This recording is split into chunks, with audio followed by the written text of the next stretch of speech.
Denver's edge at dawn felt more like the Arctic than Colorado. The sun barely bothered to rise, a thin orange slit on the horizon doing nothing to warm the bitter air. Winter had scoured the paddocks clean. Frost bit into every blade of brown grass, and even the crows kept their heads down. Next to an abandoned stable on the city's ragged border, a horse stood like a forgotten statue, half swallowed by morning fog. She was a mare, brown and rough-coated, her body all sharp angles beneath layers of mud and neglect. They called horses like her chestnut, but there was nothing sweet about her condition. Her mane was a matted tangle, her ribs stuck out beneath her dull winter fur, and her breath clouded steadily in the freezing air. A frayed length of rope tied to a fence post was all that kept her from wandering. Rush hour was beginning. Headlights cut through the mist. Cars moved on autopilot, commuters in their own private worlds. Nobody stopped, until a silver Subaru jerked to a halt in a spray of gravel and exhaust. Out stepped Harper Collins, her navy scrubs rumpled under a heavy jacket, hair thrown into a tired bun. She looked like she hadn't slept in days. Keys jangled in one fist, coffee in the other. Steps hurried and distracted, until Chestnut's eyes caught hers. For a second, everything else faded. The cars, the cold, the nagging worry about being late for her shift at the hospital. Just two creatures, one exhausted woman and one broken horse, staring at each other across a strip of icy ground. Harper's first instinct was to keep walking. Her shift started in 20 minutes. She couldn't be late. Again. She had bills to pay, a boss with zero patience for excuses, and an apartment that barely felt like home. And yet, she stopped. Her heart hammered. Chestnut didn't move, didn't flinch, but Harper saw something flicker behind those tired, dark eyes. Not just fear, not just hunger. Something almost like hope, the kind of hope that shows up right at the edge of giving up. Harper squeezed her keys, knuckles white. She felt an ache, old, familiar, rising up inside her. Something about this animal's loneliness was a mirror. She took one step closer, her boots crunching on the frozen ground. Chestnut's ears flicked, but she didn't bolt. Harper could see the horse was trembling, barely holding herself upright. "Easy, girl," Harper murmured, her voice a soft cloud in the cold. "I can't help you, I can't. I have to go." The words sounded hollow. Harper looked at her watch, cursed, and forced herself to step back. She started walking away, but something twisted in her gut. The further she got, the heavier the guilt grew, each step pulling her in two directions, duty and compassion.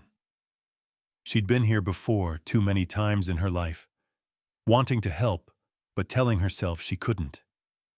She reached her car, keys shaking in her hand, but before she climbed in, she looked back. Chestnut had raised her head, just a little, watching her with those wide, uncertain eyes. It was barely a gesture, but Harper saw it, felt it, as if the horse was asking her a question she'd spent her whole life avoiding. The sun struggled higher. Harper stood in the weak light, breath coming fast, and promised herself she'd come back, just for a minute, just to check. But as she drove off, the image of the mare, alone, shivering, but still trying to believe, stayed with her, haunting every mile between the paddock and the hospital. Inside, the world moved on. Nurses laughed, monitors beeped, patients complained. But Harper couldn't shake the feeling that she'd left something unfinished in the frost outside Denver, something she might never forgive herself for if she didn't go back. And far behind her, Chestnut lowered her head against the wind. But for the first time in weeks, a tiny ember of hope glowed in the cold, because for one fleeting moment, someone had seen her. Night had fallen hard and fast over Denver, smothering the city in sleet and neon. Streetlights cast cold halos on the wet pavement.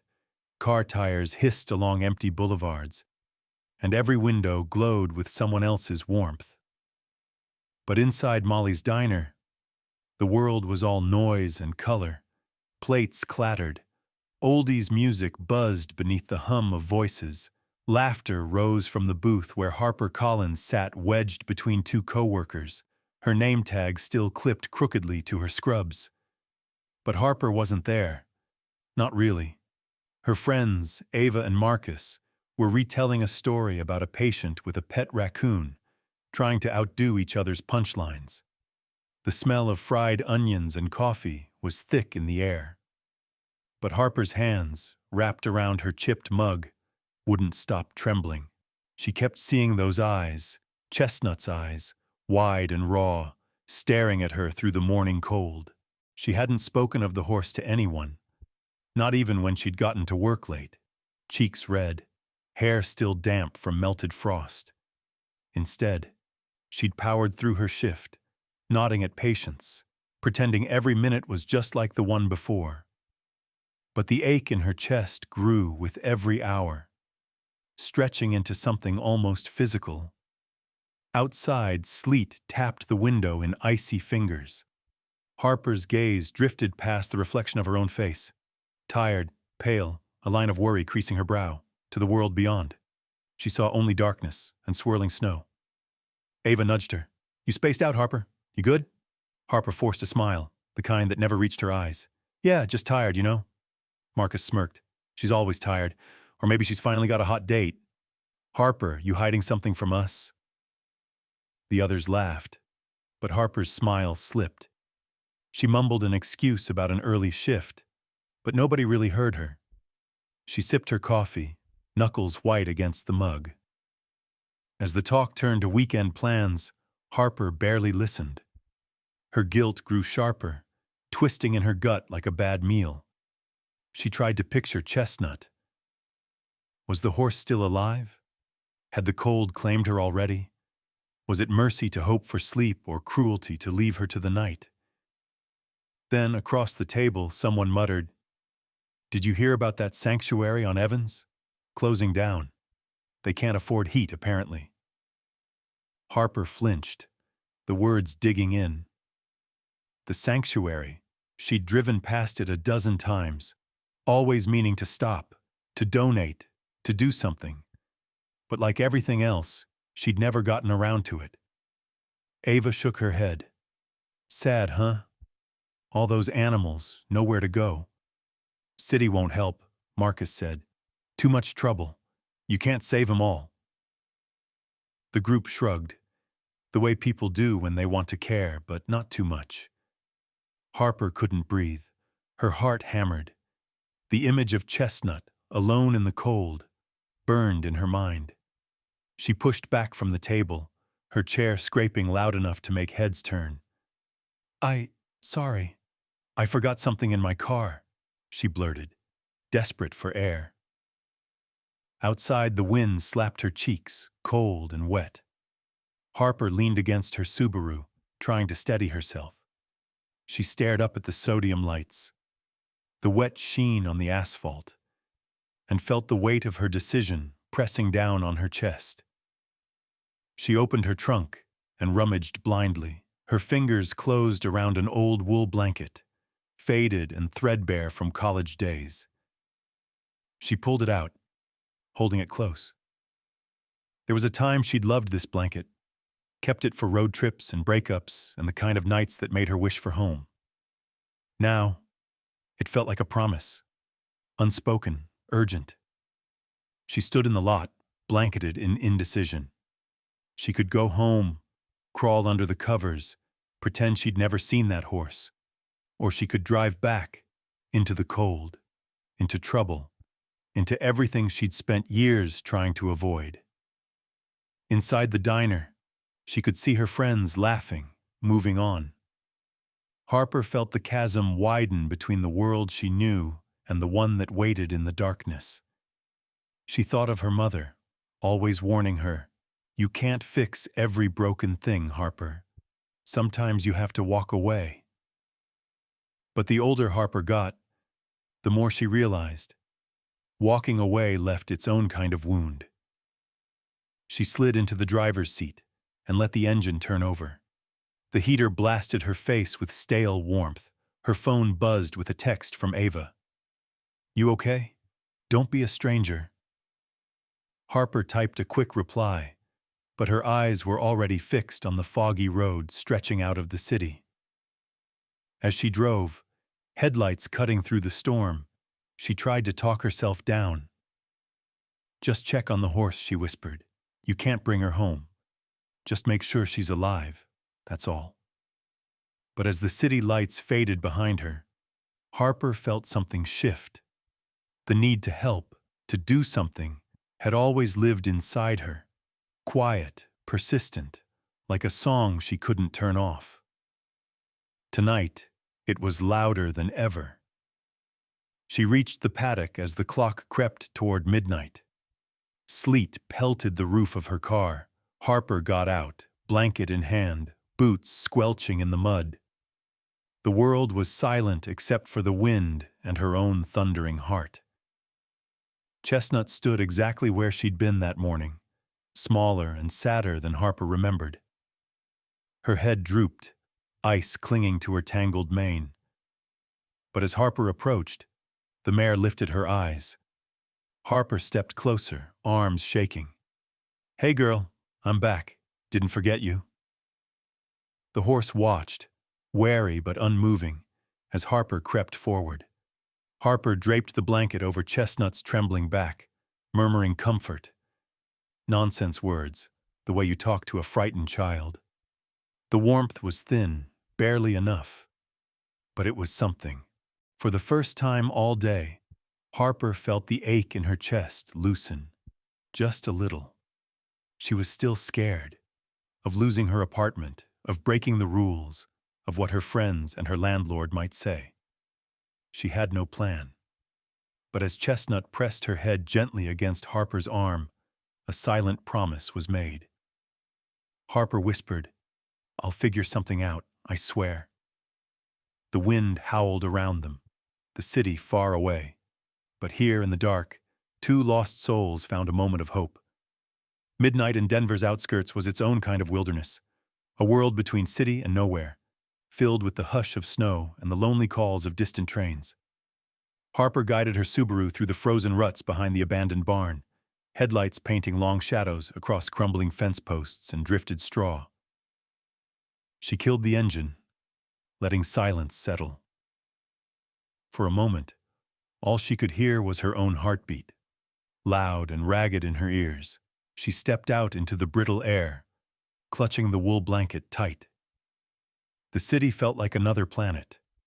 Her apartment, her job, her friends at the diner, all faded behind her, as if they belonged to someone else. Here, only the moon seemed to keep watch, dusting everything in a cold, blue glow. She moved carefully, boots crunching through icy mud. The barn loomed up, a skeleton of what it once was, siding peeled away by years of wind, the door hanging askew on rusted hinges. Harper's flashlight cut a shaky beam through the darkness, landing on piles of straw and broken tools. In the shadows, Chestnut stood with her back to the world, trembling so hard her whole body shook. Harper's throat closed. The horse looked even worse than she remembered. Chestnut's coat was matted and streaked with ice, her legs caked in frozen mud. Each breath rattled in her chest. Yet even in this ruined place there was a stubbornness in the mare, a will to live that Harper could feel humming in the air between them. Harper knelt, boots sinking into the straw. Her hands trembled as she reached out, draping the blanket over Chestnut's thin back. The horse didn't flinch. Instead, she just stood there, sides heaving, eyes wide and wild. "It's okay, girl," Harper whispered, her voice shaking as much as her hands. "You're not alone. Not tonight." She kept talking. Nonsense words, stories, half-remembered lullabies from childhood, anything to fill the silence and keep herself from breaking. The barn was cold and reeked of old hay and fear, but Harper's touch was gentle. Slowly she stroked the horse's neck, feeling the tremors lessen, the wall between them softening with each minute. In the quiet, Harper felt the ache inside her chest, pulse, and change. She'd thought this was about the horse, about rescuing a lost animal from the cold. But kneeling there, she realized it was about more. She needed Chestnut as much as Chestnut needed her. Somewhere deep inside, Harper was just as lost, just as scared of being left behind. Her mind flashed back to years ago, to the pony she'd loved as a child, the only steady friend in a house split by divorce. She remembered the day her parents sent the pony away, how she'd cried for days, vowing never to let herself need anything that much again. But grief, she learned, didn't just fade. It settled in the bones, became part of you. Tonight, it pressed against her from every direction. Harper wiped her eyes, surprised at her own tears. "I know what it's like to lose your home," she murmured. "I know what it's like to be scared." Chestnut, slow and careful, lowered her head until her nose brushed Harper's shoulder.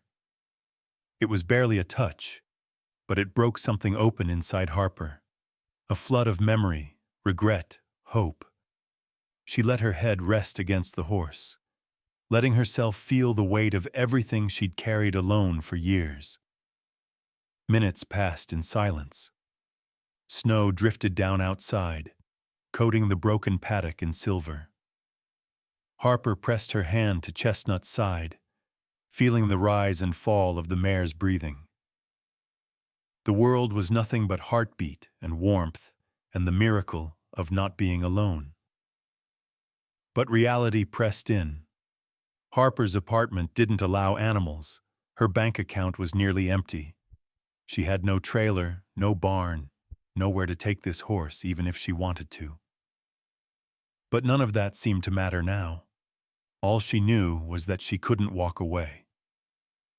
She rummaged through her bag, finding a handful of baby carrots left over from her shift. "Want a snack?" she whispered, offering them in her palm.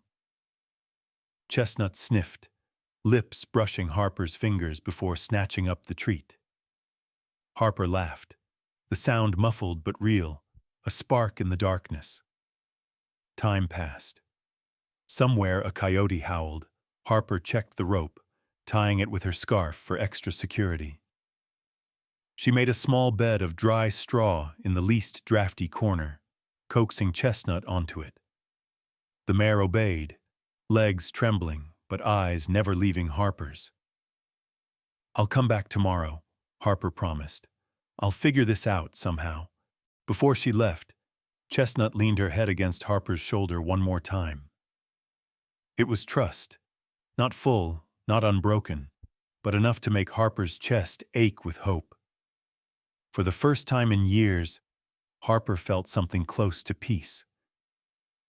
She stumbled back to her car, breath steaming in the night air. She looked up at the stars, sharp and brilliant above the city's edge, and felt the world shift, just a little. Sometimes, all it took was a single choice, a single night, to change everything. As she drove home, Harper's heart was lighter. She was still scared. She was still lost. But she was not alone. Not anymore. The first faint rays of dawn crept through the smudged window of Harper's small garage. It was the kind of blue-pink morning that promised cold, long before the sun actually warmed anything. Harper's breath still frosted in the air as she eased the garage door shut behind her, careful not to make too much noise. She lived in a one-bedroom apartment attached to a row of near-identical units on Denver's quieter outskirts. A neighborhood where every sound seemed to echo and every neighbor watched through the blinds. The garage, half storage room and half-failed craft space, now smelled of fresh hay, antiseptic, and damp fur. Chestnut was lying on a bed of old towels and straw Harper had scrounged together in the night. Her legs were folded beneath her awkwardly, but her breathing had evened out, the desperate tremors from the barn replaced by slow, heavy sighs. Harper set down a bucket of water and the last few carrots she could find. She dropped onto an overturned milk crate, scrubs still dirty from yesterday's shift, exhaustion settling into her bones. Chestnut eyed her cautiously. In the narrow light, the horse's brown coat looked almost copper, every rib and bruise mapped by shadow. Harper reached out and let her hand rest on Chestnut's withers. The contact felt like both an apology and a prayer. For a long moment, they just breathed together, woman and horse, both too tired to pretend they weren't broken. "I know this isn't a palace, girl," Harper whispered, voice ragged from lack of sleep. "But it's safe, at least for now." It had taken nearly everything Harper had to get Chestnut here. She'd driven through back alleys and quiet streets, watching for patrol cars, rehearsing stories in her mind for anyone who stopped her. The night was a blur of tension, the rush of doing something reckless for the right reasons. Now, in the stillness, it all caught up to her. Harper's limbs trembled with adrenaline and fatigue. She dug her fingers into her palm, trying to stay awake, but her mind wandered, sliding back into old wounds. She thought about the first pony she'd ever loved, a dappled gray named Daisy, a present after her parents' first ugly fight. Daisy had been Harper's refuge, a place to whisper secrets, to disappear when home was a battlefield. But when the divorce came, Daisy was the first thing to go. Her father had sold her. No warning, no chance to say goodbye. Harper was 12. She learned then not to trust anything that could be taken away. Years had passed, but the hurt stayed. It colored every close friendship, every moment she'd held back instead of leaning in. It was easier to be alone than to risk needing someone, easier to walk away than to lose again. Now, with Chestnut's warm breath fogging the air, Harper felt the old scar ache. The world expected her to move on, to be tough, to forget. But she couldn't forget. Not really. Maybe that's why the horse's pain struck her so hard. A soft, nickering sound brought Harper back. Chestnut shifted, her eyes following Harper's every move, not quite trusting but not entirely afraid. Harper smiled, small and sad, and stroked the mare's tangled mane. "You and me were both a little lost, huh?" she said quietly. "But maybe we can help each other out." The sound of footsteps overhead made Harper freeze. Her landlord, Mr. McNally, lived in the main house, a stickler for rules, especially the ones about pets and noise. Harper's heart thudded as she listened. The steps faded, and she let out a shaky breath. That was another storm brewing. Harper's lease was clear, no pets, no exceptions. A horse in the garage? Unthinkable. She'd have to face the music soon, explain herself to McNally and to her boss at the hospital. She pictured the conversations, her landlord's furious disbelief, her boss's tight-lipped disapproval. But for now, Chestnut was safe. Harper closed her eyes and leaned back, feeling the warmth of the horse at her side. It was the first time in months she let herself relax, even a little. The garage door creaked, and for a second Harper panicked.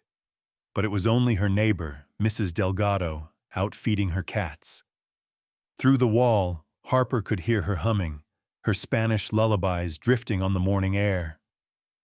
Harper smiled, reminded of the kindness hidden in small places. Chestnut shifted, letting out a low, grateful sound. Harper looked at the horse, really looked, and saw the flicker of comfort, maybe even gratitude, in the mare's eyes. "I'm not giving up on you," Harper promised softly. No matter what happens next. She glanced at her phone. Only 2 hours until her shift. Her mind raced. How to explain her exhaustion, the horsehair on her clothes, the circles under her eyes. She'd figure it out. She always did. For now, Harper stayed. She let Chestnut's slow breathing lull her into something like peace. Outside, the city was waking. But inside the garage, time stretched. Just a woman and a horse, both learning, slowly, to trust again. The world would come knocking soon enough. For a moment, Harper didn't care. She was home. So was Chestnut. And in that quiet, between the smell of hay and the promise of sunrise, something began to thaw inside them both. Winter's grip on Denver only seemed to tighten as the days crept forward. Each morning, Harper would wake in a daze, muscle memory pulling her from bed before the alarm. She'd pad quietly to the garage, careful not to wake the neighbors or draw attention, and find Chestnut waiting. The mare's recovery was slow but steady, her sides less hollow, her coat beginning to lose its matted sheen. Every small improvement felt like a victory. But peace was fragile. Rumors traveled faster than the icy wind in neighborhoods like Harper's, where fences were low and curiosity was high. One morning, as Harper slipped back from the garage with straw in her hair and hay clinging to her scrubs, she found Mr. McNally waiting by the front stoop. His arms were folded tight, mouth pinched, eyes darting between Harper and her garage door. "I thought I heard something big in there last night," he said, voice clipped as frost. "Don't tell me you've got a dog." Harper's stomach twisted. No dog, just working on cleaning up, lots of old boxes. She tried to keep her voice light, but the lie tasted bitter. McNally wasn't buying it. He leaned in, lowering his voice. "You know the rules, no pets, and I don't want trouble with animal control or the HOA, you understand me?" "Yes, sir," Harper managed, heart pounding. That was only the beginning. By lunch, Harper could feel the shift at work. Her co-workers, usually friendly, seemed to pause their conversations when she walked by. In the break room, she caught snatches of gossip.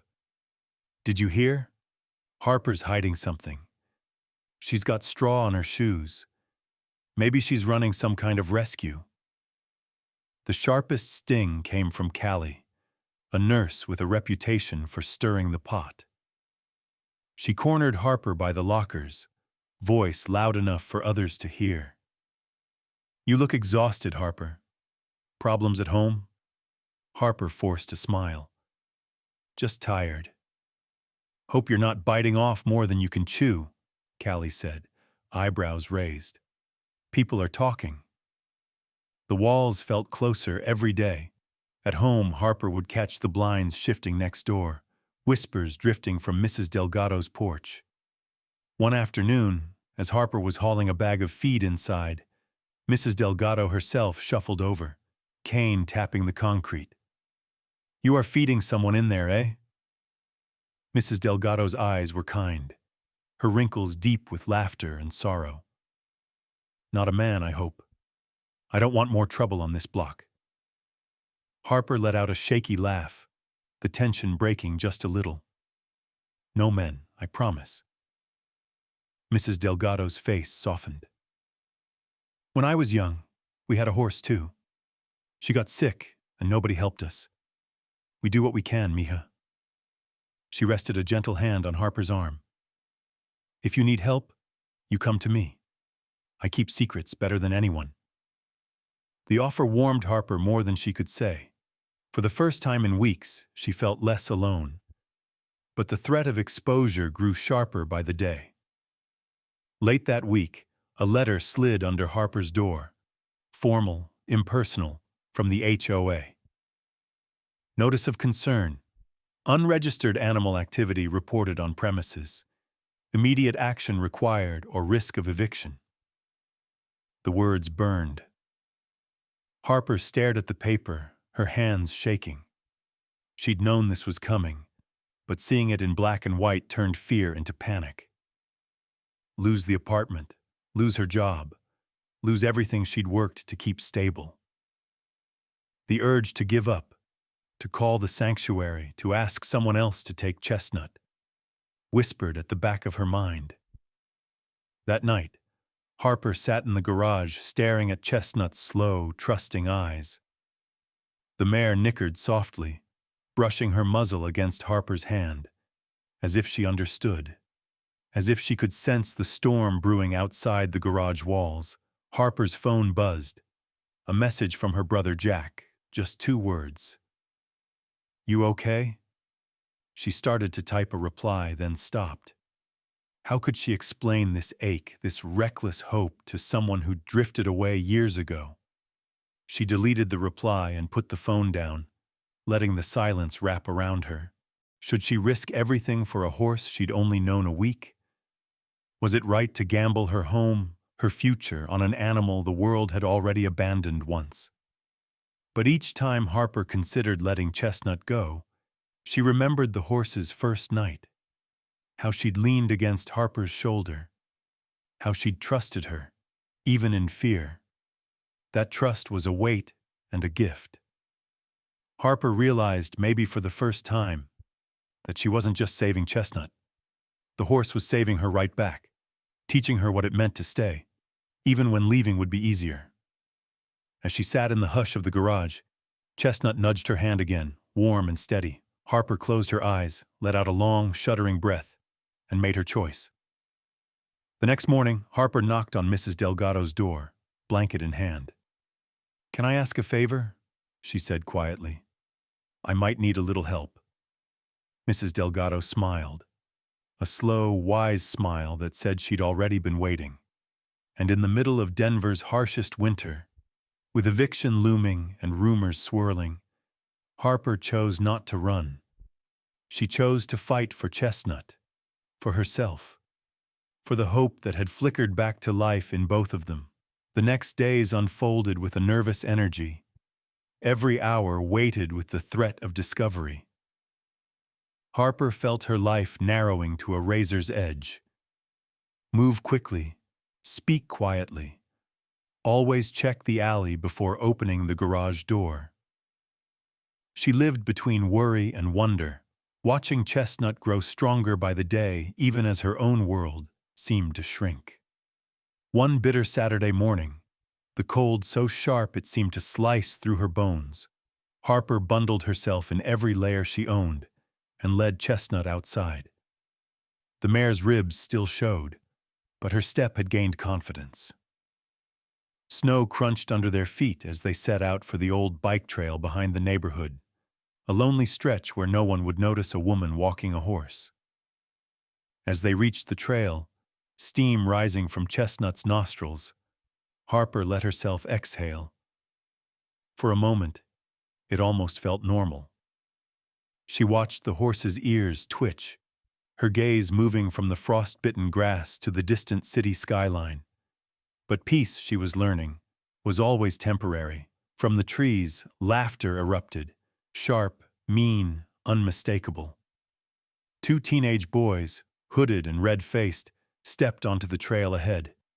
They stared, sizing up the scene with the brash confidence of those who think nothing can touch them. "Hey, lady! Nice cow!" one jeered, nudging the other.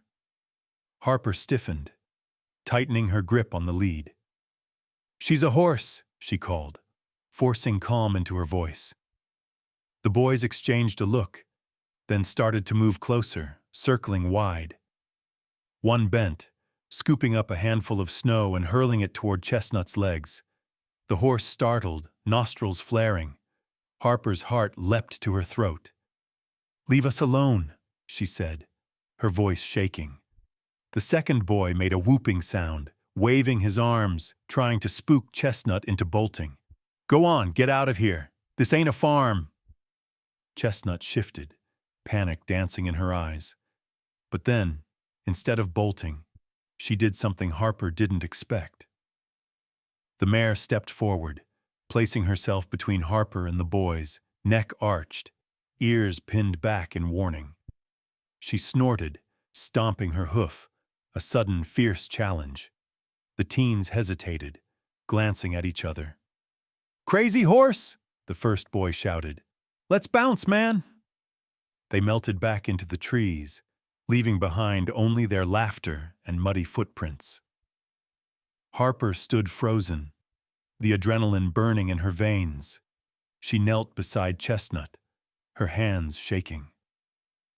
"You protected me," she whispered, pressing her forehead to the mare's. "You're braver than I am, you know that?" But as the relief set in, Harper noticed Chestnut favoring her right front leg, shifting her weight uncomfortably. A sick panic replaced her earlier gratitude. She gently ran her hand down the mare's leg. There was swelling near the fetlock, already warm beneath her palm. "Oh no, not now," Harper murmured, fighting back tears. They hobbled home, Harper whispering soft encouragements, her mind racing through every worst-case scenario. She'd learned enough from growing up around horses to know that a twisted leg could be disastrous, especially for an animal already on the edge. That afternoon, as Harper tried to ice the leg and kept Chestnut as comfortable as possible, her phone lit up with notifications. More than usual, a storm of texts and missed calls. At first, she ignored them, but curiosity and dread pushed her to check. Her heart skipped as she scrolled. Someone had filmed the encounter on the trail, posting it to a local Facebook group with the caption, "Woman and stray horse attacked by teens. Who are they?" Comments flooded in, some angry at the boys, some asking about Harper and the mare, some offering help, but others demanding answers about a horse living in a city neighborhood. Within hours, a local news station messaged Harper for an interview. Panic and hope warred inside her. This could be what saved them, or what finally pushed her out.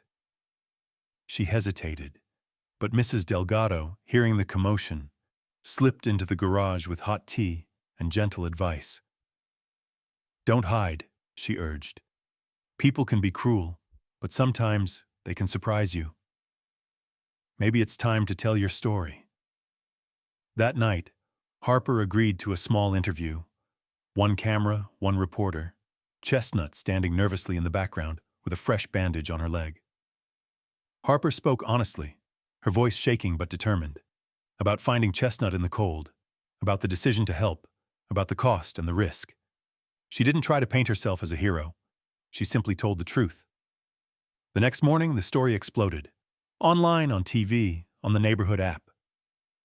Strangers dropped off bales of hay and apples at Harper's door. A local vet offered to check Chestnut's injury for free. Children drew pictures and taped them to the garage windows. "Thank you, Chestnut. Be brave."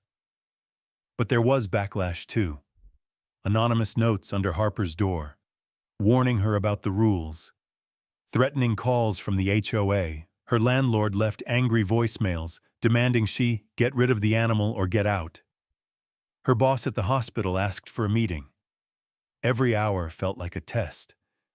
But Harper, bolstered by Chestnut's loyalty and the groundswell of community support, chose not to back down. When the local news returned for a follow-up, Harper met them outside with Chestnut at her side, her hand steady on the mare's neck. "If helping her means I have to find a new home, so be it," she said simply, looking straight into the camera. "Some things are worth fighting for."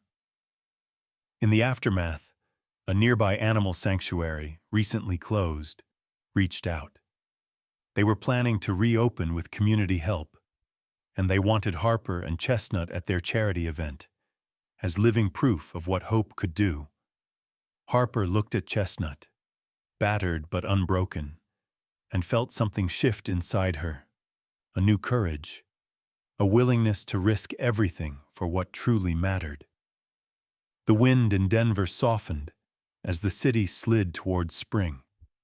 Dirty snowbanks melted into slicks along the curb, and for the first time in weeks, sunlight lingered past 5. But inside Harper's apartment, Everything felt new and raw, like the world itself was holding its breath. Chestnut's leg had improved, thanks to careful vet visits, homemade compresses, and the steady stream of apples and notes left at Harper's garage by children with sticky hands and hopeful eyes. As the story of the horse and the nurse rippled through the community, things started to shift. Where once there were only suspicious looks and whispered rumors, now neighbors stopped Harper on the sidewalk to ask after Chestnut, or pressed envelopes with small donations into her hands. She wasn't used to being seen. It made her nervous, but also, for the first time in a long while, she felt less invisible. One Friday afternoon, Mrs. Delgado knocked, holding an invitation edged with glitter. "They want you at the charity event for the sanctuary, mija," she said, her smile warm and proud. "They say Chestnut is the reason people are coming. You can't say no." Harper hesitated. She'd never liked crowds, especially not when the attention was on her. But Mrs. Delgado gave her no choice. She'd already RSVP'd. "You need to show people what kindness looks like," the old woman insisted. The night of the event, Harper stood in the dusty light of the old community center, nerves jangling. She'd cleaned up as best she could, borrowed a dress from Ava, tucked her hair behind her ears, scrubbed her nails free of hay.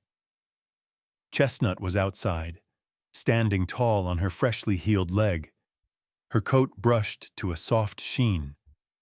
The local vet, Dr. Simmons, hovered close, keeping an eye on the mare and answering every child's question with a patient smile. The hall buzzed with energy, families clutching bake sale goods, volunteers collecting donations, a bluegrass band tuning up in the corner. Posters hung everywhere, showing Chestnut's story in snapshots. The frigid paddock, the garage, Harper kneeling in the straw. In the crowd, Harper spotted her boss, Mrs. Kelly, and, unexpectedly, her landlord, Mr. McNally, each with a tentative smile. Before she could lose her nerve, Mrs. Delgado nudged her toward the small stage. "Now's your moment," she whispered. Harper stepped up, microphone trembling in her hand. She looked out at the sea of faces, neighbors, strangers, co-workers, even Callie from the hospital, arms folded, watching curiously. Harper's throat went dry, but then she caught Chestnut's gaze through the open door, steady, calm, a living reminder of why she was here. She spoke, voice low at first, then gathering strength. "I never thought I'd end up on the news," Harper admitted, laughter breaking the tension. "I didn't set out to save a horse. I just saw someone who needed help. And maybe I needed her too." She told them about the cold morning she'd found Chestnut, about the hard choices and sleepless nights, about the people who had helped her when things felt impossible. Her words came slowly, but honestly, about her own struggles with trust and loneliness, about the way the mare had forced her to open up, to risk her heart, to believe in people again. Halfway through, her brother Jack slipped in at the back, hands shoved in his pockets, face softer than she'd seen in years. Their eyes met, and something unspoken passed between them. Recognition, maybe even forgiveness. Harper smiled through sudden tears. "I didn't do any of this alone," she finished, voice trembling. "Every meal, every blanket, every hour someone sat with us. Every bit mattered. Chestnut's healing, and so am I, because this community chose not to look away." As she stepped down, applause washed over her, a sound like rain on a thirsty field. People pressed in, offering hugs, sharing their own stories of loss and rescue. Children tugged at her dress to pet Chestnut's nose. Dr. Simmons handed her a card. "The new sanctuary's board is looking for members. I told them about you. Think about it?"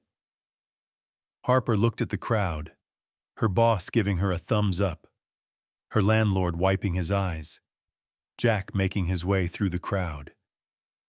She felt a rush of gratitude, humility, and something fierce and hopeful, all tangled together. That night, Harper lingered at the edge of the hall, watching Chestnut doze under the soft yellow lights, surrounded by laughter and music and the steady hum of people who, for once, had chosen kindness. As the hall emptied, Jack finally approached.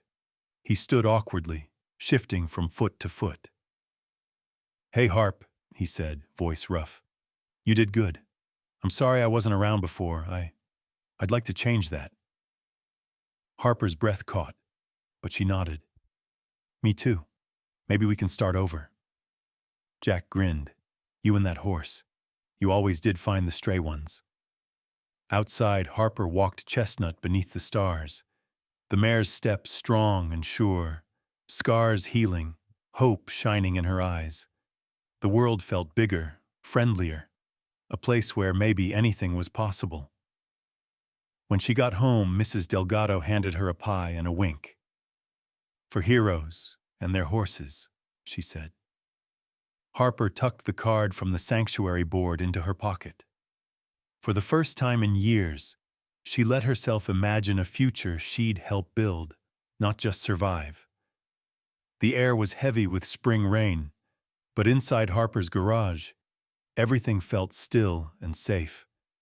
The scent of fresh hay mixed with damp earth as thunder rumbled over the city.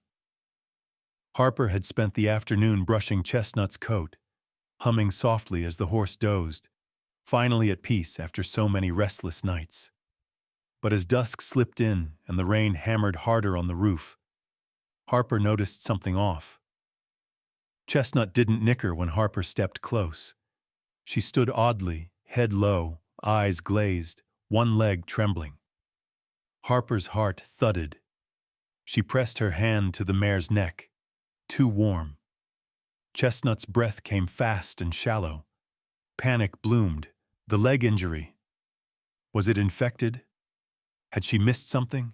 Harper ran her hands down Chestnut's body, searching for swelling, heat, any clue. The mare shuddered and tried to shift her weight, but her back leg buckled. Harper caught her by instinct, wrapping her arms around the strong, familiar neck.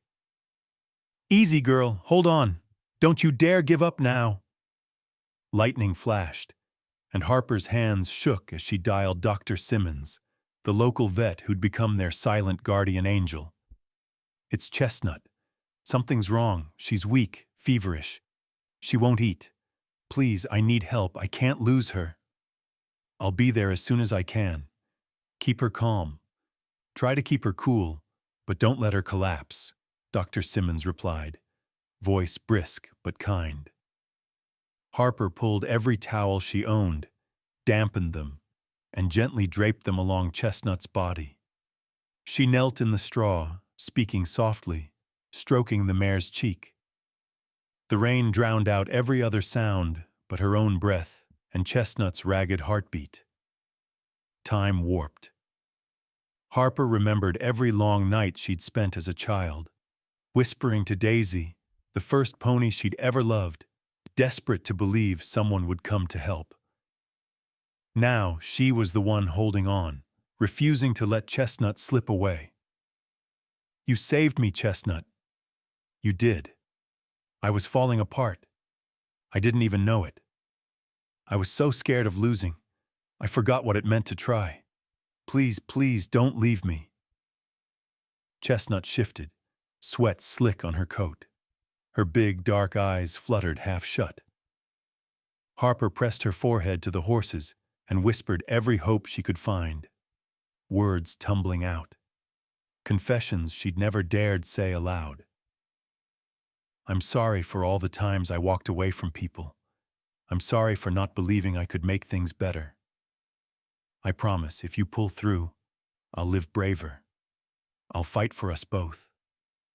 You're not just a horse, you're family." The garage door rattled. Dr. Simmons, soaked from the rain, rushed in with a med kit. She worked in silence, checking vitals, injecting antibiotics, murmuring calm reassurances to both Harper and Chestnut. Harper held the mare's head, feeling the life pulse in her hands, afraid to hope. Hours slipped by in a blur of prayers and desperate vigilance. Thunder faded, rain eased, but inside the garage, time seemed to stop. Dr. Simmons finally leaned back, exhaustion written across her face. "She's stable for now," the vet said quietly. "The infection hit hard, but you caught it in time. She'll need rest, and you'll need to watch her closely. But she's strong. She's a fighter, like you." Relief crashed over Harper so suddenly she nearly collapsed herself. She wept, not caring if Dr. Simmons saw. She pressed her cheek to Chestnut's shoulder, murmuring thanks, feeling the tension bleed out of her muscles for the first time in what felt like years. As dawn crept over Denver, Chestnut lifted her head, eyes clearer, breath softer. She nickered, weak but alive, and Harper sobbed again, this time with hope. Harper left the garage only to make a pot of coffee, then returned to sit in the straw. She watched Chestnut breathe, every rise and fall of the mare's chest a silent victory. Birds began to sing in the wet trees. Light filtered through the high window, painting gold across the battered walls. Harper realized in that quiet that she'd crossed a line. There was no going back to who she was before. She had chosen, again and again, not to leave.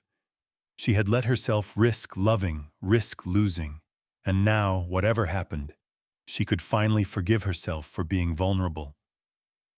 The day unfolded in slow, gentle increments. Neighbors stopped by, wordless but present. Mrs. Delgado with a fresh loaf of bread, Jack with strong arms for cleaning the garage, children with drawings for Chestnut's recovery. Even her boss, Mrs. Kelly, left a note. "We're all rooting for you. Take the time you need." Harper wrote a single message on the neighborhood app. "Thank you. We're not out of the woods, but she's fighting. I'm not giving up." Late that afternoon, as the rain faded to a memory and the world outside seemed to breathe again, Harper rested beside Chestnut, their bodies pressed together in quiet trust. The worst night had passed. The bond between them, forged in loss and fear, had survived the fire. Harper closed her eyes, exhausted but grateful, and let herself imagine the days ahead. Uncertain, yes, but finally, beautifully, possible. Weeks had slipped by since that storm-soaked night, and a gentle, hopeful rhythm began to settle over Harper's life. The worst of winter had finally surrendered to a pale Colorado spring. Sunlight spilled through the kitchen window every morning as Harper brewed coffee and looked out at her tiny backyard, where Chestnut stood grazing, her coat now a healthy gleam of deep brown. The wounds and fever had faded, replaced by energy in every stride, and a playful flick of the tail at the robins that came to steal her oats. But it wasn't just Chestnut who had changed. Harper felt it inside herself, a new steadiness, a sense of belonging she'd spent years pretending she didn't need. Each morning, as she brushed Chestnut's coat and listened to the birdsong, she found herself breathing more deeply, no longer haunted by the fear that everything good would slip away. It was quiet one Saturday, soft sunlight streaming across the table where Harper sat with a mug cupped in her hands. She could hear Chestnut moving outside, the lazy swish of the mare's tail, the snort of contentment. The old garage, once cramped and secretive, was now a place of comfort, half stable, half sanctuary, with children's drawings taped to the door and a shelf lined with apples and carrots brought by neighbors. Harper let her thoughts wander, tracing back over the wild, terrifying weeks that had led here. She remembered that first morning, the bitter cold, the ache of guilt as she'd walked away, telling herself it wasn't her problem. She saw herself in Chestnut's eyes, tired, wary, desperate for kindness but scared to reach for it. Harper realized now that all her life she'd built careful walls, keeping people at a distance, never letting anyone get close enough to hurt her again. It had felt safer to stay isolated, to bury her hopes under routine and busyness. But Chestnut had been the mirror she'd never known she needed. The mare's fear, her skittishness, her stubborn will to survive. It was Harper's story too. Every morning spent gaining Chestnut's trust. Every hour spent nursing her through fever. Every sleepless night beside the straw. Those weren't acts of charity. They were acts of healing, for both of them. Harper moved outside, pausing to watch Chestnut munching contentedly. She remembered the day she'd almost lost the horse, the frantic call to Dr. Simmons, the hours of not knowing. She remembered the overwhelming panic, the helplessness, and the sudden clarity. Love was risk. Loving Chestnut meant accepting that loss was always a possibility. But for the first time since her parents' divorce, Harper realized that some things were worth that risk. As she brushed Chestnut's mane, sunlight warming her face, Harper let herself remember the other losses she'd carried for so long. The pony taken from her as a child, the friends she'd let drift away because it was easier to retreat than explain her wounds, the brother she'd stopped calling, out of habit more than anger. With each gentle stroke she forgave herself, truly forgave herself, for being afraid, for closing herself off, for believing she had to handle everything alone. It struck Harper just how many people had come into her life because of Chestnut. Mrs. Delgado and her quiet wisdom, the children who brought apple slices and questions, the neighbors who waved now instead of turning away. Even Jack, her brother, was coming by more often, dropping off groceries or simply sitting on the porch and talking.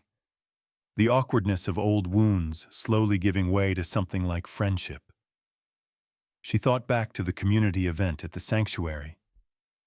Standing on that stage telling her story, Harper had felt exposed in a way that terrified her.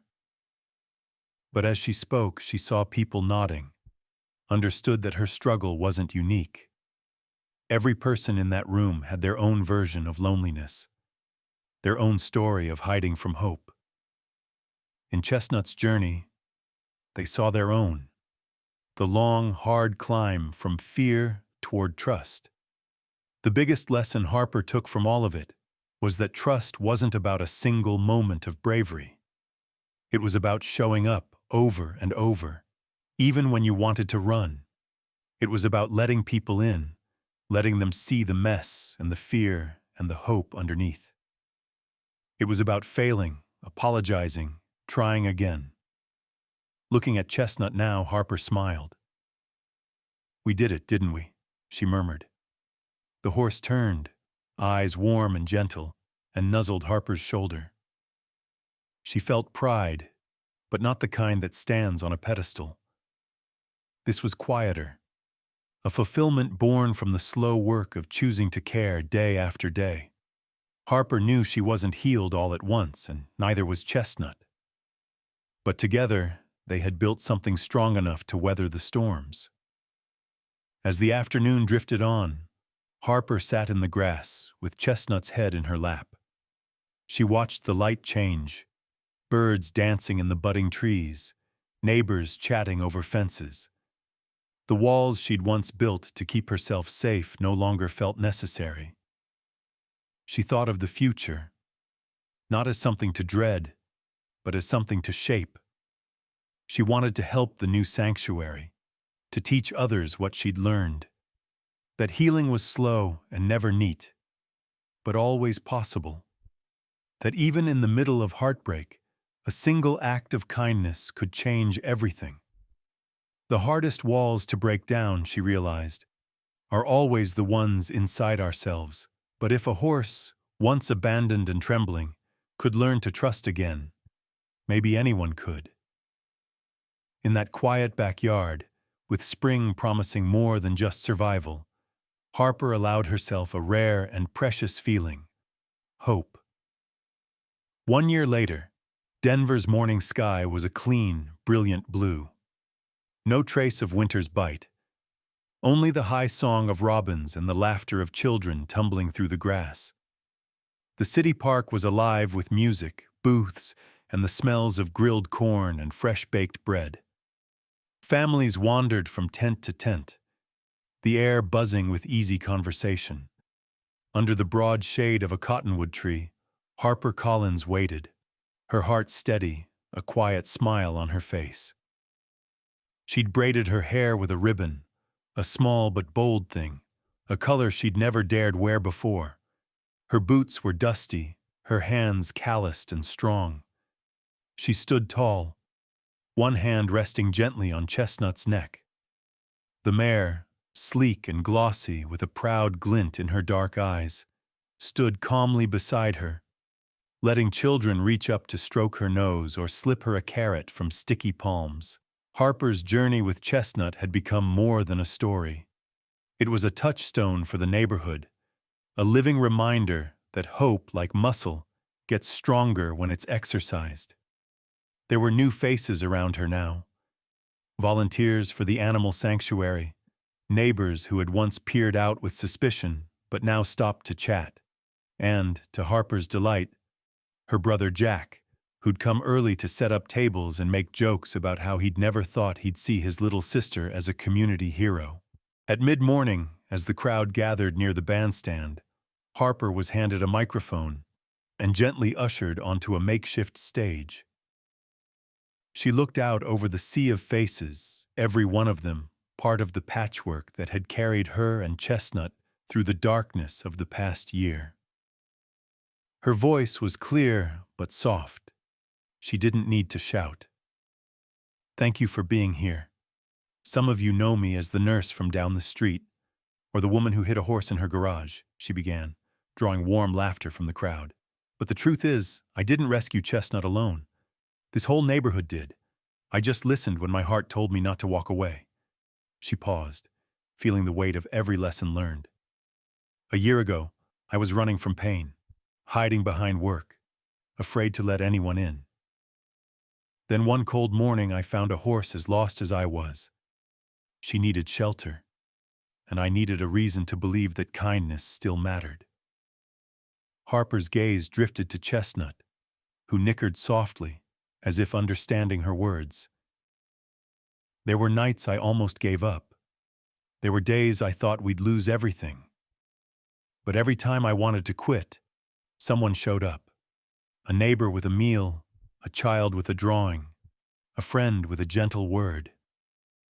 You all taught me that none of us heal alone."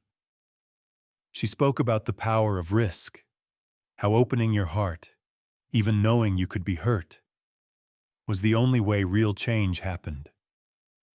"I used to think trust was a weakness," she admitted. "But now I know it's the strongest thing there is. Chestnut taught me that. She learned to trust again, and so did I." The crowd was silent, listening, not out of obligation, but with genuine care. Harper talked about her fears, her mistakes, and her hope for the future. The reopening of the animal sanctuary. Her plans to mentor kids who needed someone to believe in them. Her dream that no animal or person would ever feel as alone as she once had. Kindness isn't just a feeling. It's an action. It's a meal delivered, a stable built, a chance given.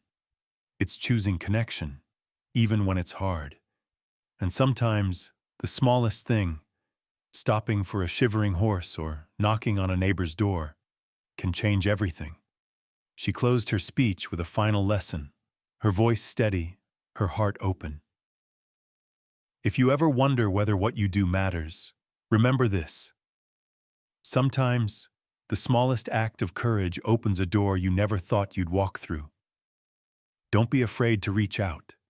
Don't be afraid to trust, because you never know whose life you might save, including your own.